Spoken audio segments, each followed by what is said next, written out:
वक्रतुंड महाकाय सूर्यकोटि समप्रभ निर्विघ्नं कुरु मे देव सर्वकार्येषु सर्वदा। दोस्तों, स्वागत है आपका विस्तार डिजिटल में।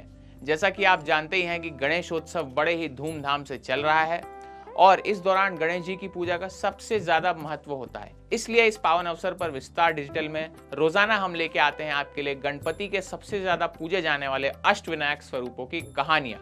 और आज इसी कड़ी में हम आपको बताएंगे गणेश जी के 5वें स्वरूप चिंतामणि के मंदिर की कहानी। दोस्तों, चिंतामणि गणपति का मंदिर महाराष्ट्र के थेऊर में स्थित है। थेऊर को कदम्ब नगर नाम से भी पहले जाना जाता था।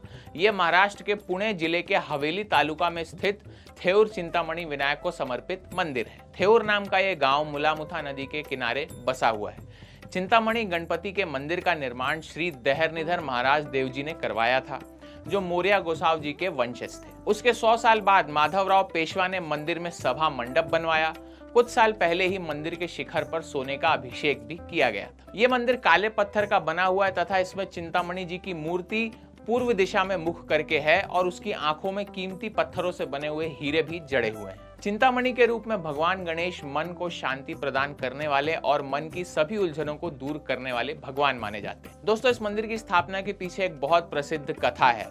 राजा अभिजीत एक महान और शक्तिशाली राजा था, जिसके पास जीवन में सब कुछ था सिवाय एक पुत्र के, जो उसके सिंहासन का उत्तराधिकारी बने।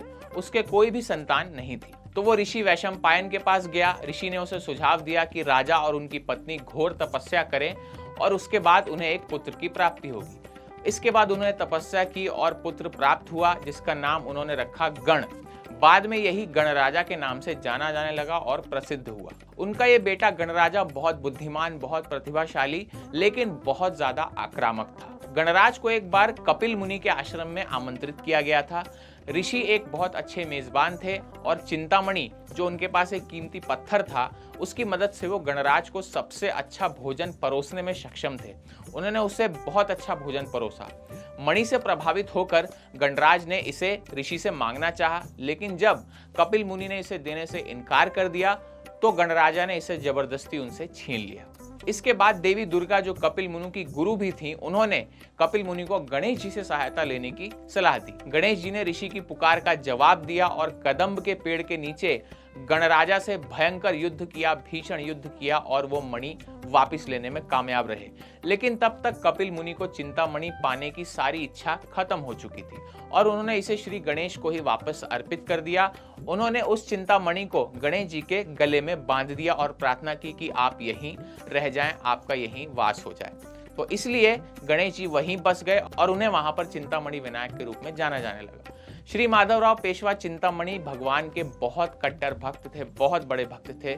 इस प्रकार भगवान गणेश का नाम चिंतामणि गणपति रखा गया। और ये जो भी युद्ध हुआ था गणपति और गणराजा का, ये कदम्ब के वृक्ष के नीचे हुआ था, इसलिए प्राचीन काल में थेऊर को कदम्ब नगरी के नाम से भी जाना जाता था। श्री माधवराव पेशवा भी चिंतामणि गणपति के बहुत बड़े भक्त थे।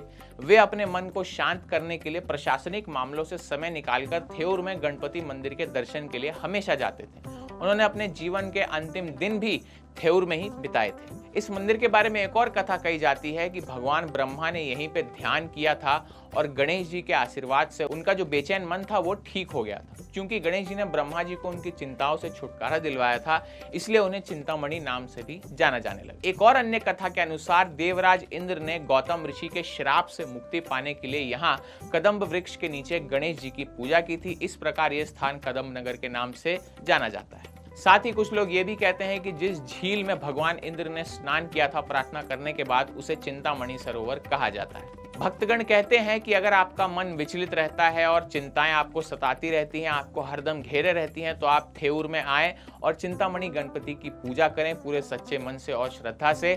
आप सभी चिंताओं से मुक्ति पा जाएंगे। तो ये थी अष्टविनायक के 5वें स्वरूप चिंतामणि गणपति की कहानी।